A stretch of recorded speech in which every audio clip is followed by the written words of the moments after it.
Hello, everybody. Thank you so much for joining us today.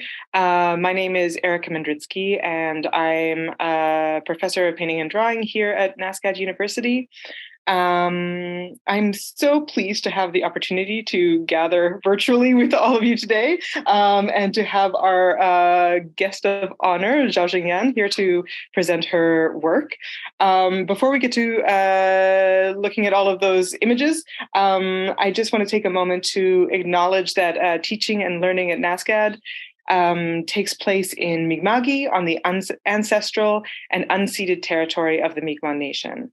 This territory is covered by the treaties of peace and friendship, which Mi'kmaq and Wolastoqiyik peoples first signed with the British Crown in 1725. The treaties did not deal with surrender of lands and resources, but in fact recognized Mi'kmaq and Wolastoqiyik title and established the rules for what was to be an ongoing relationship between nations. As we acknowledge the human history of this land, I want to also think about the other than human histories of this place, and to think forward as well about how to make our treaty relationships deeper and better and more just, and also to think about how we as human inhabitants of this place might learn to tread more lightly and respectfully on the earth. The worries of the earth have been on my mind, as they may have been on your minds too. For the past couple of years, I've been working on a research project supported by the New Frontiers in Research Fund, dealing with eco-anxiety and climate change-related grief. My co-lead on this project is Melanie Zurba at Dalhousie University, and we're collaborating with Andy Park of the University of Winnipeg, Roberta Woodgate at the University of Manitoba, David Busolo at the University of New Brunswick, and Lisa Binkley at Dalhousie University. We also have a number of wonderful student and postgrad researchers, including Luc Fair and Natalie Goulet here at NSCAD, as well as a number of other people that we've been collaborating with in various capacities. As part of the Worried Earth project, I've curated an exhibition which is going to be opening at the Port Loggia gallery here at NSCAD on February 4th at 2 p.m. That's a Saturday. It's called Worried Earth, Eco-Anxiety and Entangled Grief. And it's a group show of work by several really incredible artists, including Xiaojing Yan. So Xiaojing is a Chinese-Canadian artist who lives and works in the Toronto area. Her labor-intensive works are infused with the immigrant's complicated sense of cultural and psychological bifurcation and create contemporary connections to ancestral values. Her unique point of view brings together the past and the present and encompasses culture and nature, art and science. Xiaojing has exhibited at the Chinese American Arts Council in New York, at the Zhuzhou Museum in China, at Maison Hermès in Shanghai, and at the Canadian Cultural Center in Paris. She's received a number of awards and grants, including the InStyle Women in Creation Prize in Visual Arts in 2021, project grants from the Ontario Arts Council and the Canada Council, Chalmers Arts Fellowship from the Ontario Arts Council, and a Young Alumni Achievement Award from Indiana University of Pennsylvania. We are really so happy to have you here with us, virtually here with us today. This is always a very strange moment in the talk because everyone is applauding, but secretly and quietly in their own homes. But join me in thinking about applauding for Xiaojing. Thank you so much. Thank you, Erica, for the introduction. And I would like to thank you and Melanie for including my work in this exhibition, and also Natalie and the whole team for supporting this project. And also my thanks to Anna Leo Novan's Gallery at NSCAD for hosting the exhibition and this artist talk. And thanks everyone for joining me virtually today. And my talk today will mainly focus on my mushroom sculpture works that are included in this exhibition. So I'm going to share my screen.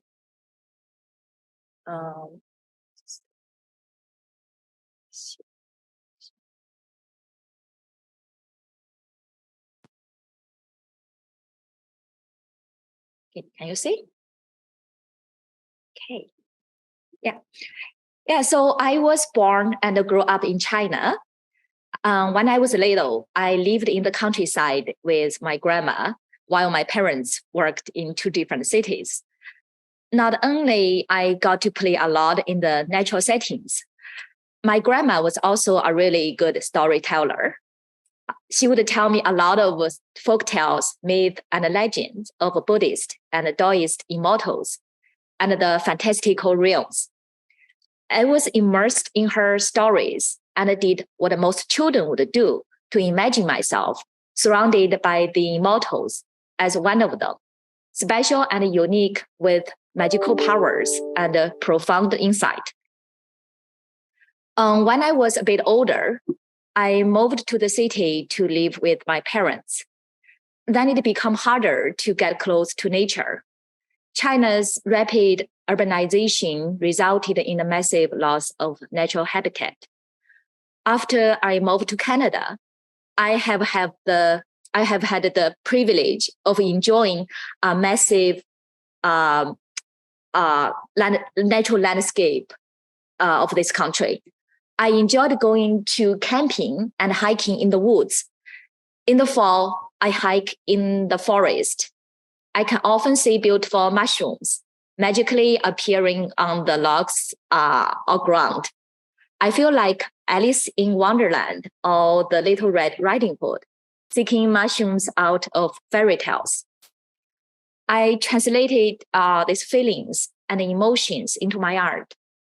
My visual vernacular is an interconnected web of symbols, which projects and reinforces themes of transience, longevity, rebirth, the illusion of the self, and reincarnation. When I grow older, inevitably, I have to deal with the loss of family members and friends. Then I started to developing a different relationship with death and life. And I have become more interested in the material and the symbolism that carries the meaning of longevity in Chinese culture. All the childhood stories about Lingzhi mushroom resurged in my mind. So this slide shows you what the Lingzhi mushroom looks like. You probably know the name reishi. It's the Japanese name. This fungus is also scientifically known as Ganoderma. You can see the distinctive fan-shaped, red varnished looking fungus is very beautiful. Discovering them in the wood can be a very delightful experience, especially since this type of mushroom is rare in nature and only can grow naturally on a small percentage of fallen and decaying trees. There are many types of Lingzhi mushrooms. They have a broad geographic range from South America to Asia. Some of you may have seen it in the woods in Canada. On top of its distinguished appearance, Lingzhi is also an herb used in traditional Chinese medicine for over 2,000 years and thought to bring longevity and boost immune function. Sages and doctors also believed it to possess mystical properties. As a result, it has been dubbed the mushroom of immortality and is regarded as both a magical herb and an auspicious sign of good fortune and mystical power.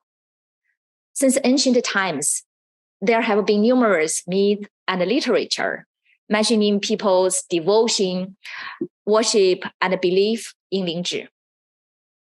So on the left of this slide, the image, that's the classic of mountain and seas. It's also called Shanghai Jing. It's an ancient Chinese text that describes the geography, mythology, and culture of ancient China. It contains information on the natural world, ancient Chinese cosmology, and the gods and goddesses of Chinese mythology. It is considered an important source of information on ancient Chinese culture and history. One of its stories says when Princess Yaoji dies, her soul clings to our Lingzhi mushroom, turning it into a mushroom of immortality. And bamboo is Princess Yaoji's favorite plant. So according to the story, Lingzhi growing beside bamboo bushes has become a popular theme for artists, like the painting on the right side here. Everyone in China knows the legend of the white snake, one of the classic folktales. In that story, white snake achieved magical powers with thousands of years of practice. She transformed into a beautiful woman and married a human named Xu Xian. However, her violation of the boundary between human and non-human realms caused the death of Xu Xian. She tried to steal the magical mushroom to save her husband. But the celestial Lingzhi was heavily guarded. Impressed by her sincerity and her perseverance in trying to save her husband, the Kunlun Immortal finally granted her the Lingzhi to bring Xu Xian back to life. This painting here depicts the scene of Lady White Snake stealing Lingzhi. There are too many similar stories to mention. I grew up listening to these stories, and the magical Lingzhi has always fascinated me. Taoism played an essential role in promoting Lingzhi for either medical purposes or spiritual associations. Taoism believes human beings can achieve immortality by following specific regimes and taking certain magical herbs, such as the best panacea, Lingzhi. By consuming Lingzhi, it is said that one will never grow old or die. Lingzhi grows everywhere in the fairyland. Legend has it that God fed on it to gain immortality. Therefore, the characteristics of good fortune and longevity associated with Lingzhi become a unique component throughout Chinese culture. Throughout ancient China, the symbolism of Lingzhi has been immortalized and embraced into a variety of art forms. And slowly, Lingzhi as an art motif was so popular, and it eventually lost its earlier religious connotations, gradually become a motif of botanical elements, appearing on artworks on its own. Here are some examples. You can see the curved lines on the top of the mushroom have been seminal in Chinese art and iconography, and can be found in countless motifs and patterns. These motifs take the form of clouds and waves in traditional Chinese painting, drawing, textile, crafts, and architecture design. This is an emperor's ceremonial coat. It's called Chaogua. It is extravagantly made of silk with gold thread. It's from the collection of the Palace Museum in Beijing. It's from Qing Dynasty. This dress is one of the most important ceremonial dresses for empresses. It was embodied with two gold ascending dragons surrounded by Lingzhi mushroom shaped cloud and waves. You can see on this enlarged detail image here about the cloud and the waves. And on the left side, this jade object is called ruyi.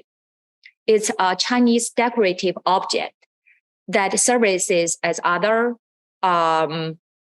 ceremonial scepter in Chinese Buddhism, or a talisman symbolizing power and good fortune in Chinese folklore.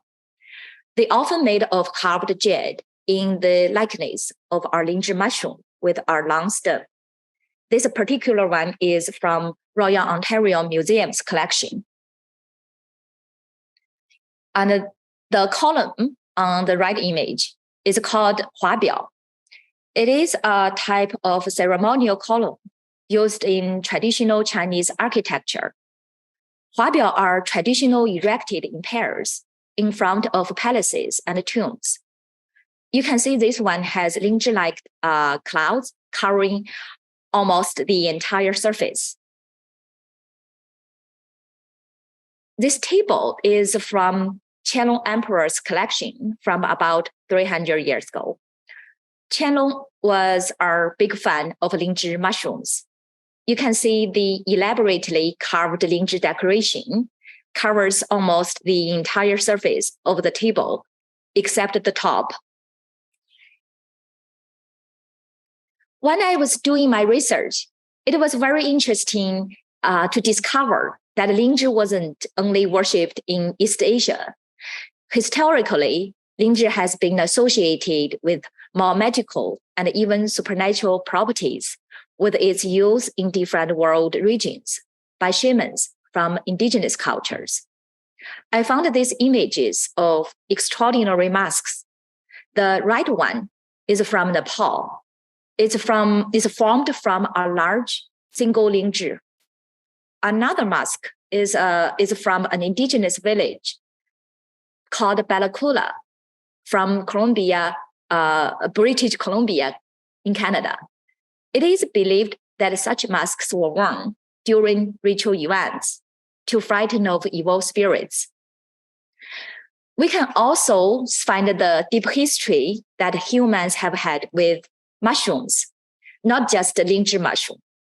We can find many artifacts showing how indigenous cultures across the world also revere mushrooms. These enigmatic ancient mushroom stones were carved in Mesoamerica between 1000 BC and 500 AD. They depict humans or gods in the likeness of mushrooms. And this left image here shows our pre-Columbia ceramic multi-portrait vessel from Peru. It depicts a human wearing a headdress with two amanita-looking mushrooms. And in the center, there seems also another mushroom. The multiculture reigned on the north coast of Peru from 100 to 600 AD. Another image here shows a mushroom shaman figure. It is from the ancient cave paintings in Algeria. It is believed to show the oldest known petroglyphs of psychoactive mushrooms. This striking image shows a bee-head human with mushrooms growing from the body.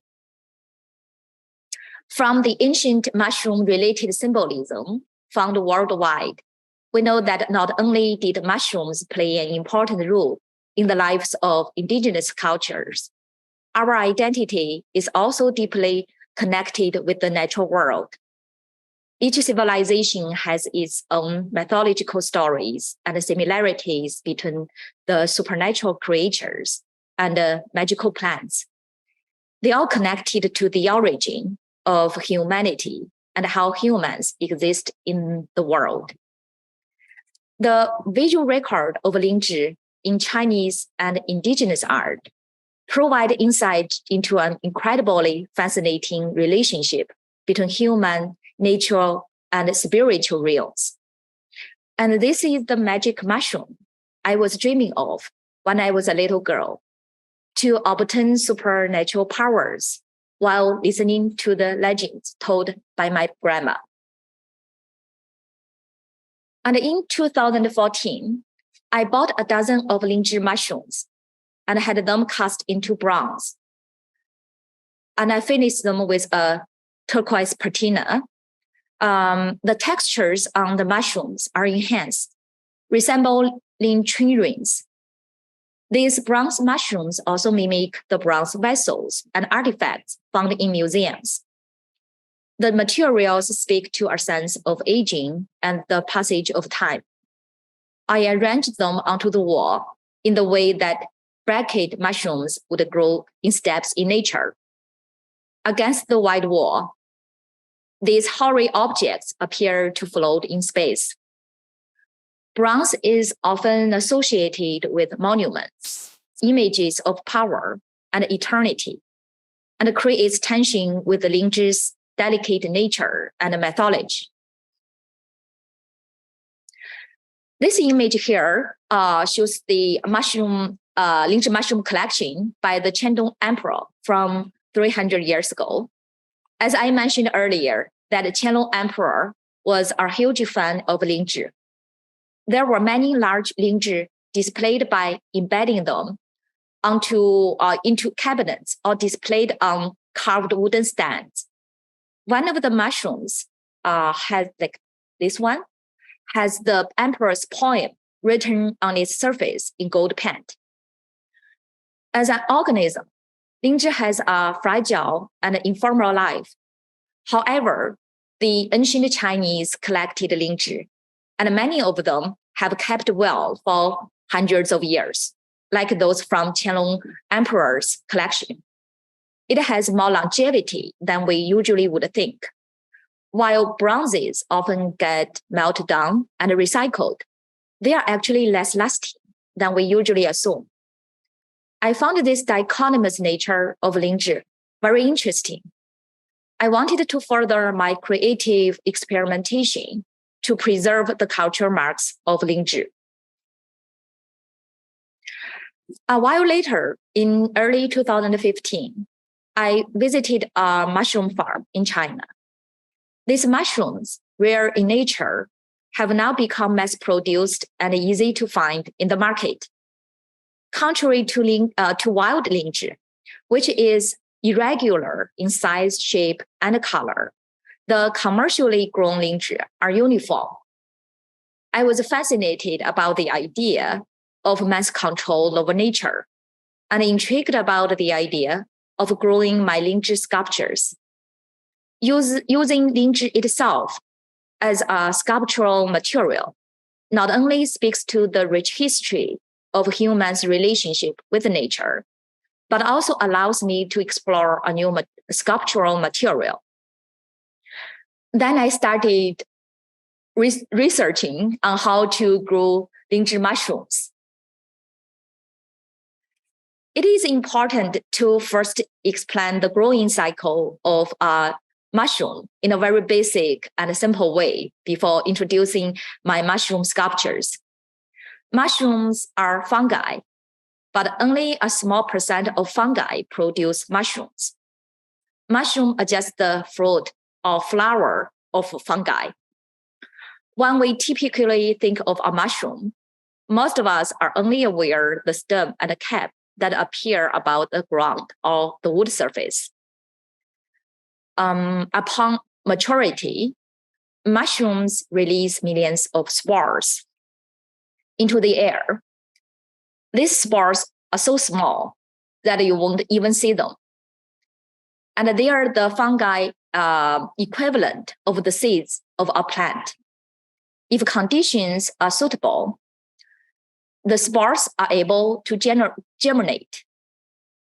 And when germinate, they produce mycelium. And this is how a mycelium look in the petri dish and then under the microscope. Mycelia are networks of cells that appear similar to a plant root system. The mycelium penetrates the wood or other medium, breaking down those materials to extract nutrients for growth. The complex network of mycelium is often much larger than the mushrooms you see on the surface. Once the mycelium has grown enough to break through the surface, and the specific settings of temperature and the light exposure are achieved, pinheads will form. These small bumps will eventually, those kind of little pinheads, then these small bumps will eventually become mushrooms, which are known as the fruiting body. By mature, the fruiting body will drop spores, and the whole cycle begins again. So now we know how the mushroom grows. This is where my experimentation of collaborating with nature began. I wanted to use Lingzhi to grow a body of sculptural works that show nature as the manifestation of uncontrollable phenomena supporting the cycle of life that is dynamic and inexplicable.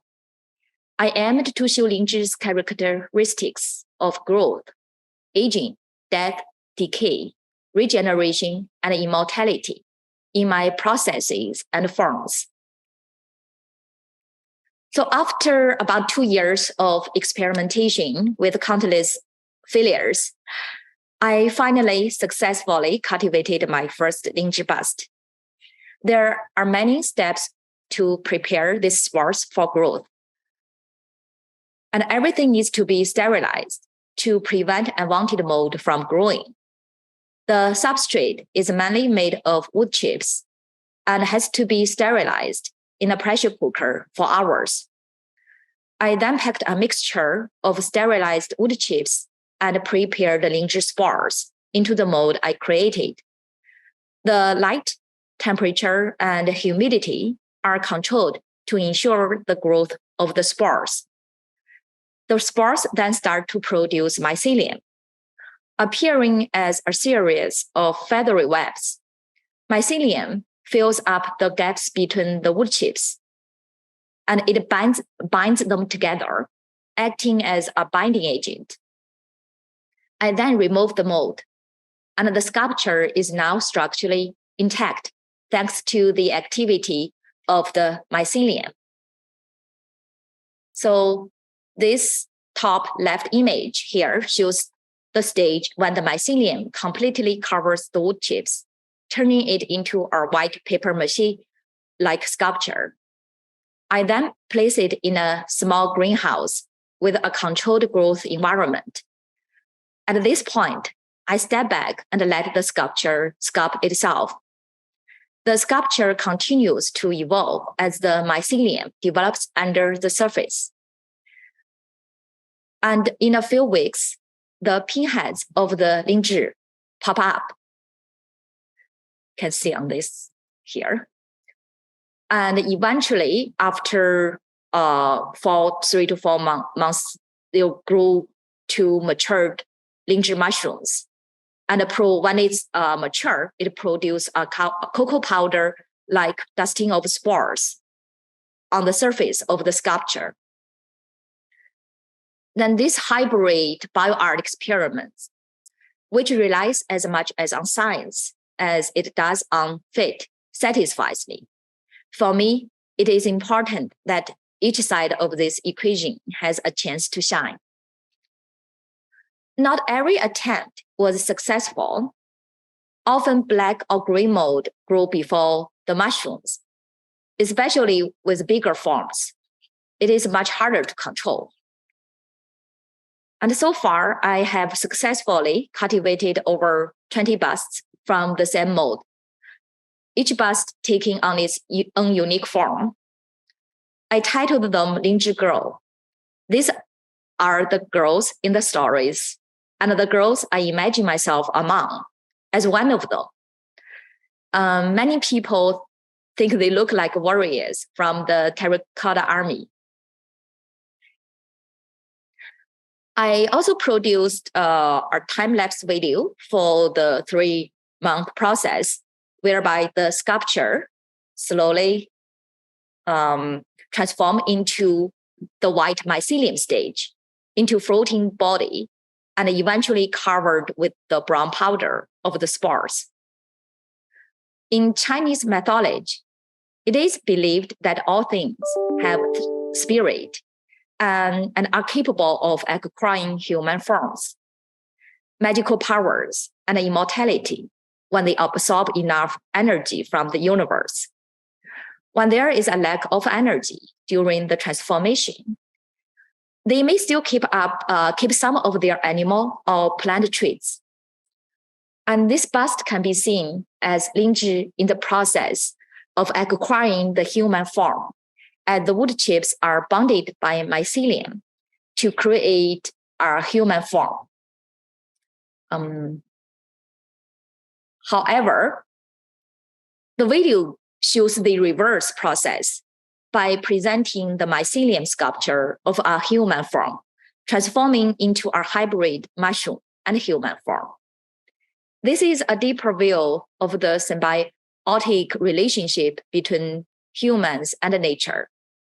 Plants and animals provide food for humans and have been tended and bred by humans for thousands of years. Humans' increasingly parasitic symbiosis with nature may lead us to the destruction of nature that gives us sustenance. This raises a question on how we can steer our world towards better outcomes. So when I'm satisfied with the growth, I stop the growth by slowly baking the sculpture in an oven, depriving them of their moisture and allowing the lingzhi to dry out and harden. Mushrooms play a crucial part in the decomposition process by breaking down dead organisms in an ecosystem to help to release minerals, carbon, and other organic molecules back into the soil to provide food for plants and contribute significantly to carbon turnover in both air and soil. This feature of mushrooms enhances the Buddhist concept samsara, which means rebirth and the cycle of life.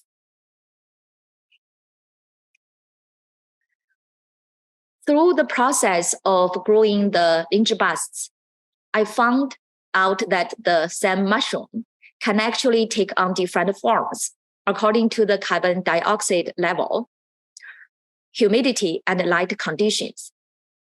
From the typical shelf-like fungus to the toadstool with a long stem to antler-shaped horn-like forms.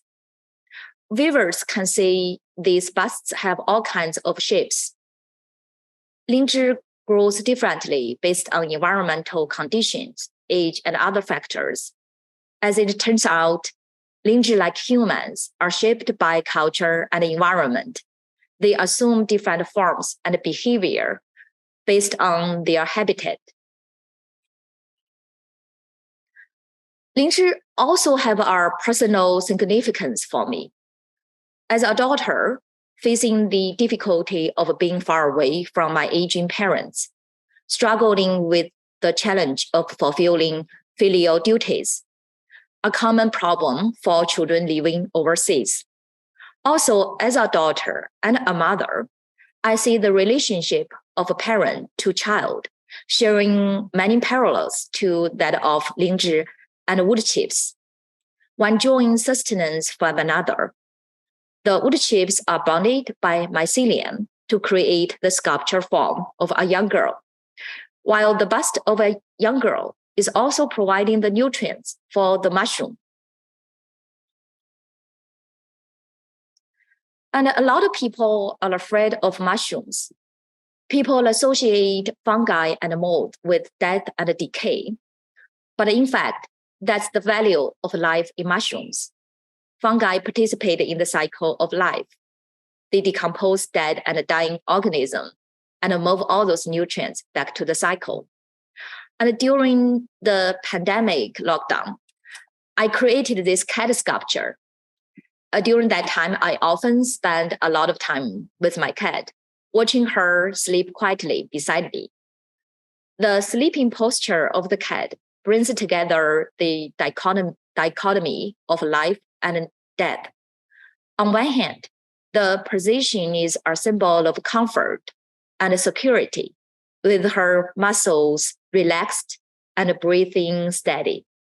On the other hand, it is also associated with death, as it is a common posture for individuals who have passed away. With its body in a peaceful and serene state, I created the work out of cultivated mushroom.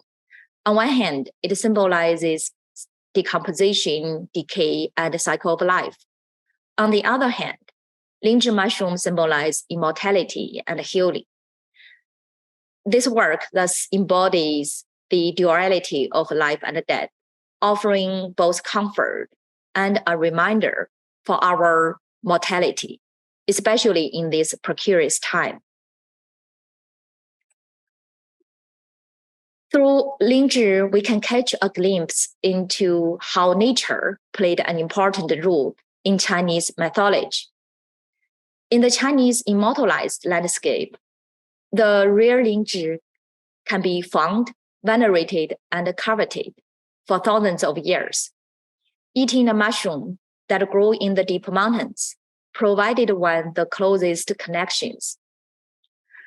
Inspired by the utopian scenes depicted in traditional Chinese landscape paintings, I assembled a contemplative landscape charged with symbolism, where my Lingzhi sculptures congeal. Accompanying them were the rabbits, deer, and other animals that often appear in both Western and Eastern mythologies and folklores. Hovering between worlds in a place that can only exist in the imagination, this fantasy world exists in between the real and the fictional, the West and the East, the human and the animal, the heavenly and the earthly. I blend these elements together to create an ephemeral floating world to explore and encounter my mystical figures that are becoming one with these utopian landscapes. While standing in the exhibition, I felt like my animals and plants could communicate with each other. Also communicate with viewers. But evidently, actually, this wasn't just my fantasy. Scientists have discovered that plants and trees can use mycelium's underground networks as a sort of a biological internet to communicate. They can send the alert when something dangerous is coming. At the point when a plant is attacked by insects, it sends an admonishing signal to allow plants nearby to trigger their chemical defense systems before the bugs arrive. The fungal network that communicates within this ecosystem may provide an approach to comprehend the language of nature. So in 2019, I used the electrodes to collect data from Lingzhi mycelium. Then the bioelectrical recordings were saturated by an amplifier and turned into music through an algorithm. According to scientists, electrical signals in plants respond to environmental stimulations. So here, through sound, audiences can experience how patterns and melodies change in relation to fluctuations in the environment where the Lingzhi sculptures were cultivated.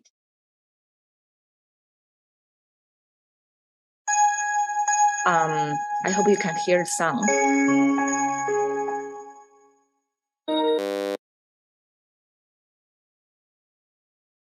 It's good.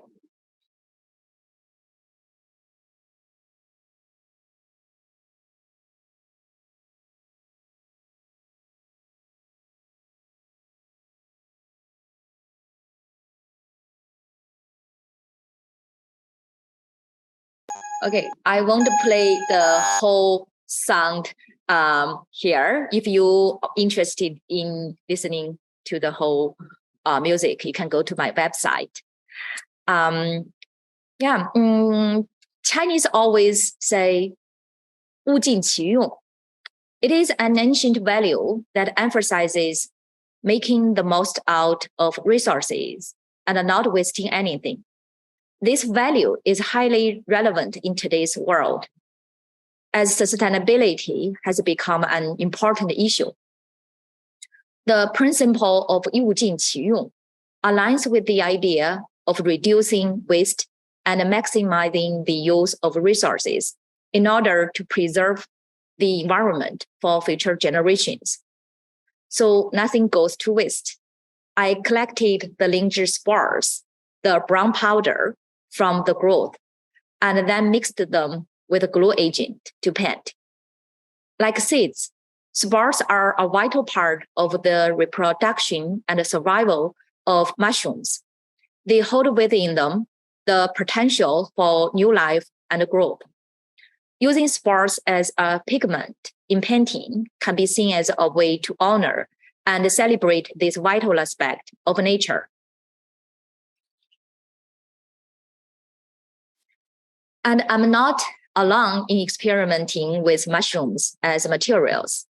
As a sustainable material, the mycelium has been used by many designers to create furniture, and even used as building materials by architects, or as fashion products, such as this bag made of mycelium leather by the luxurious brand Hermes. The Dutch inventor Bob Hendricks developed this mycelium coffin as an alternative to traditional wooden coffins. He says it's not only carbon negative to grow, but decomposes in 6 weeks, rather than the 20 years it can take for a regular wooden coffin. Mushrooms are known as the world's largest recycler. Mushrooms represent rebirth, rejuvenation, and regeneration. They have been used in China and indigenous cultures as a powerful symbol for protection and good health. During a time when the collective experience for illness, death, and loss has been brought to the forefront due to the COVID-19, I started self-reflection on the relationship between life and death again. I can resonate greatly with how people must feel during ancient times, when the cause of a certain disease was not understood.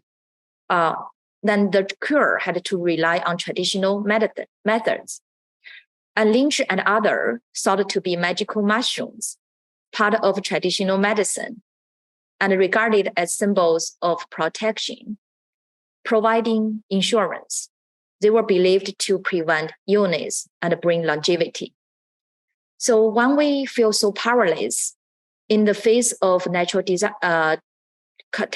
disasters, looking back to our ancestors and their relationship to nature can help us to reflect upon and build resilience using natural means.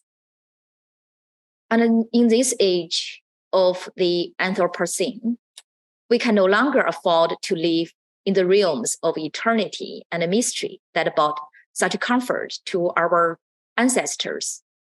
Natural systems that have been existed for centuries are now under direct threat from human actions. I'm both horrified and fascinated by the way technological advancement gives humans the illusion of power over nature. My investigations with Lynch mushroom delve into the meaning of spirituality and metamorphosis, as well as other questions about being and becoming, art and nature, art and science, nature and existence.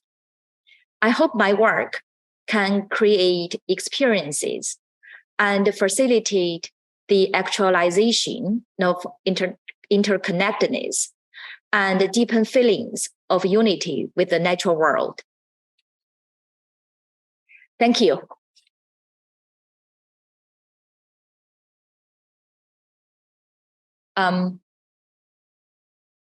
Yeah. Then, hi, Erica, are you there? Hi, sorry, I couldn't get the unmute to work. Just a second. Okay, yeah. Here I am. I was frantically clicking and it was not. Thank you so much. That was a really wonderful talk. And I mean, I've been thinking about your work and sitting with your work for a while, but this really gave me a deeper and wider context for understanding it, which I really appreciate a lot. So thank you so much for that. Yeah, my pleasure. I am happy to read out any questions that anyone might have if you want to put them in the chat. I believe I can also allow you to speak if you want to say your question out loud and I guess raise your hand.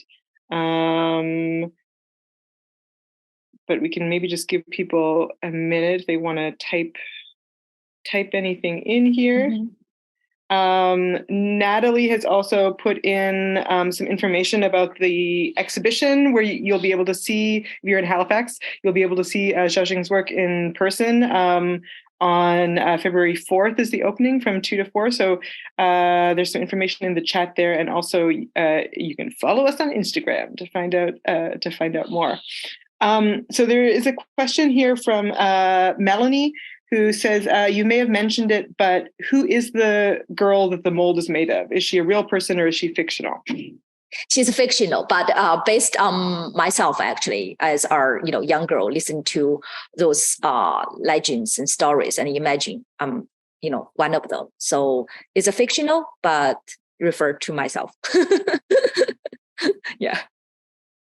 Yeah, there's something so iconic about those busts. Like I found because this is the second time we're putting on this exhibition, and so I've already seen the work in Winnipeg, and they really were like oracles or like guardians of the space. They really seem like in charge, but also like as though there's some sort of like knowledge or wisdom that passes through them, which is really kind of beautiful. Okay, so there's another question here from Mil. Do you experience climate grief? And if so, how do you process that through your art? So climate change grief or eco-anxiety, how do you process that through your work? Well, definitely. I mean, how can we ignore that is happening? All those weather, extreme weather, and all those disasters going on across the globe, and also our daily life, everything. And sometimes I feel so powerless in front of this. Yeah, and as an individual, I often say, what can I do? Because I'm just so insignificant in this whole thing. But I think making artwork that address this issue is a way help me to grieve, and also feel maybe in some way even a small contribution I can do to help people pay more attention to this issue, to address this. Just something. I feel at least I'm taking some action, doing something. Yeah, but sometimes do feel powerless. Yeah. Mm-hmm. Yeah, I mean, for me, one of the reasons why I wanted to include your work in this show is that I feel like there's something about seeing the mushrooms growing through the face of the girl that, of course, refers to death and processes of decomposition. But also there's something about it that seems like it's about imagination and about picturing other than human ways of being in the world. And yeah. I've heard some people talk about like the climate crisis as being partly a crisis of imagination, that we haven't been able to think about the consequences of our actions or think about ways to change our society to prioritize dealing with climate action. And I think that that's maybe one of the things that art can help us with too, is to just like think more broadly, to think differently, to make connections between things that we maybe wouldn't have made connections with otherwise. And so with your work, this sort of the bringing together of the human and the mushroom feels like this proposition for like a different way of thinking or from learning from life forms other than humans in the world. Does that make sense to you, that idea or that reading? Yeah, definitely. Yeah, and as a human, we always like self-centered. We have been thinking we are superior. We're the most superior animal species in the earth. But maybe if we change perspective, we are just as same as other plants, mushrooms, animals. We're just part of this ecosystem. And as many people would say, Earth doesn't need us. We need the Earth. We need to coexist with the natural habitat, everything else. And then I think, my work, and especially during the process of making it, I learned so much, and it changed so much of my perspective on the nature. Then, that being working with nature, no matter how much you think you are in control, you never can be 100% in control. And that's kind of like I said in my speech, maybe we just need to think about a way to find a better way to work with nature and for the better outcomes. Mm-hmm. Yeah. There's another question here from Connie, who says, I saw your amazing work in Winnipeg, and is asking, how difficult is it to transport? Well, it's not very difficult. Yeah, so I'll tell the secret. So it's very light. It's like it looks like a paper mache, but it's also as light as a paper mache sculpture. So I drill a hole underneath the sculpture. So then there's a plate at the bottom with a wooden dog goes up. So then this sculpture goes into the sculpture. So it sits on there. Actually, 2 wooden dogs, so it won't spin. On the top, so they just need a very gentle spot to push it down. So this all inside the box.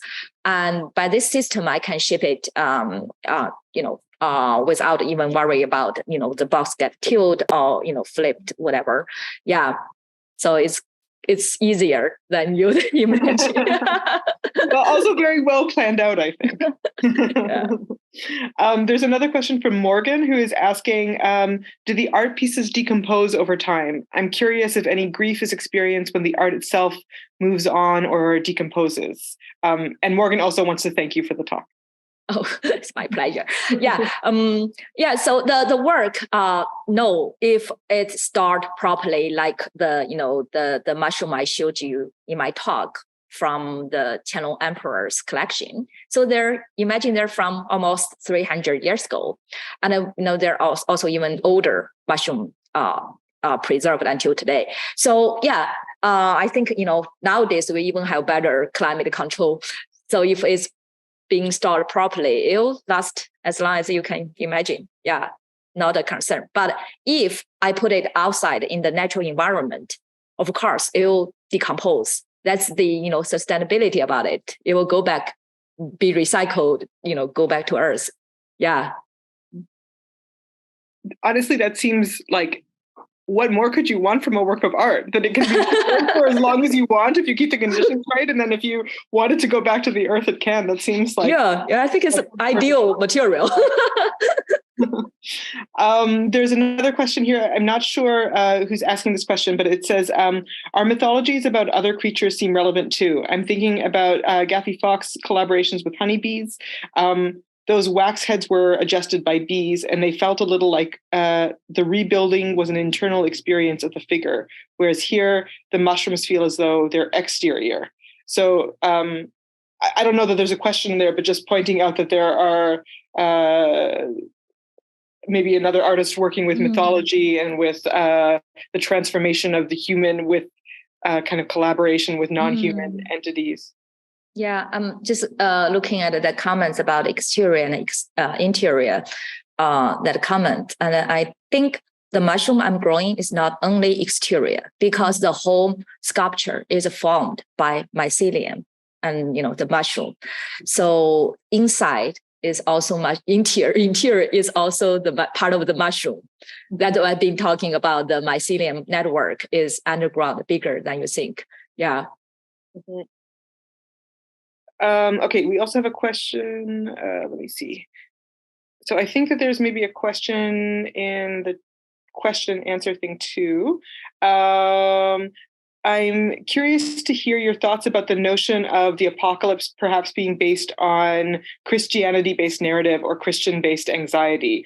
So I guess this is sort of a question about, like, there's a lot of feeling right now like we're living in sort of end times, right? Kind of an apocalyptic era. Do you feel like that's a specifically kind of Christian way of viewing where we are in the world? Or do you think that there might be do you think that the kind of Chinese mythological context that you've sort of presented these works in posit a different view of endness, I guess, or apocalypse? Yeah, that's a really interesting question. And I'm not very familiar with religion, like Christian religion. Yeah, but I don't think we should be very pessimistic about this. Of course, if we don't take any actions and waiting, and for this, allow this to going on like this, for sure, though, the world will turn out not to be happy ending. So, but if humans taking this seriously and taking action, there may be way out. Well, maybe like our ancestors, they live with nature, they coexist, and then they were happier actually than what our moderners now. So yeah, so I think we should be more positive to look at this, so that way we can have hope and courage to keep going. Yeah, hope and courage. Yeah. Sure. Xiaojing, there's also a link in the chat to an exhibition with another artist who's worked with bees, Agatha Dyke, who you might be interested in looking at her work if you don't already. Yeah, I definitely will check it out. Yeah, thank you. Does anyone else have any questions? Melanie had a question. Did I get to Melanie's question?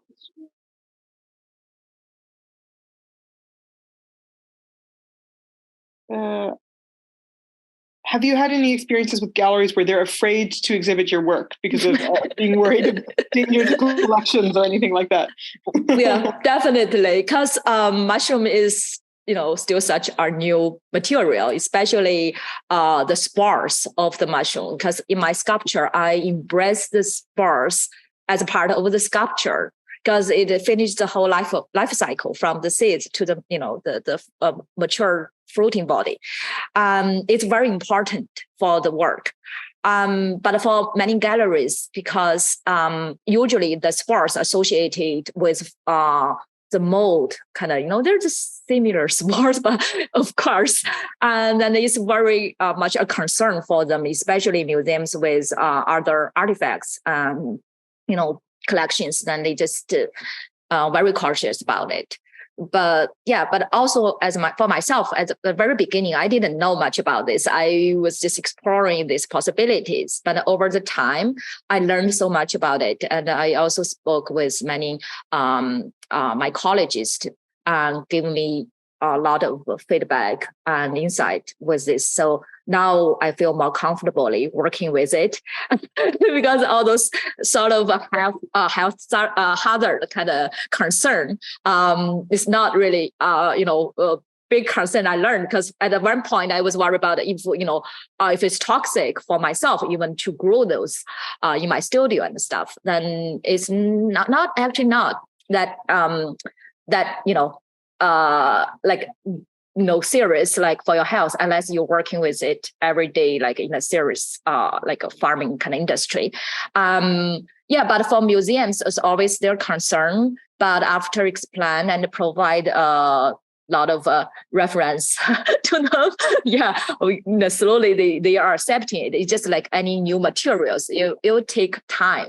Yeah, so one of my Lingzhi rabbit now is at the Royal Ontario Museum for the Chinese New Year commission. So yeah, you can see it there. It did go through quite a kind of a process of kind of make sure it's collectible for them and it's safe to display and safe for their works and safe for the audience. Yeah, sort of. Yeah.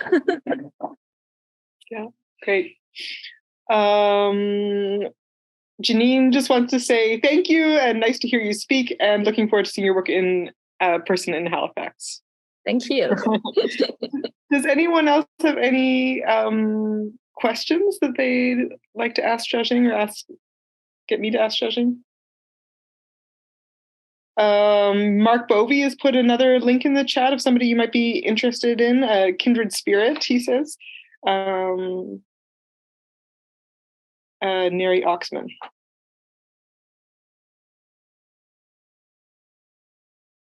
I think we're mostly getting thank yous at this point. We'll let the thank yous roll in. We'll see if anyone else has a last minute question.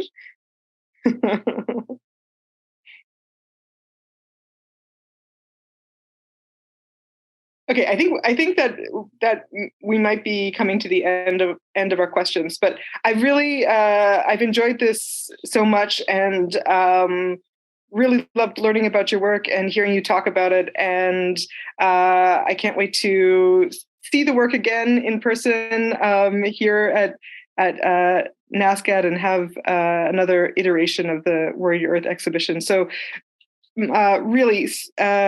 So it's been so great to work with you, and I'm really appreciative of you sharing your time and your work with us. Thank you. I really enjoyed working with you as well. Yeah, very much looking forward to the second, exhibition stop. Great. Okay. Take care. Thank you, everybody. Yeah. Thank you, everyone. Thank you. Thank you, Erica. Yeah.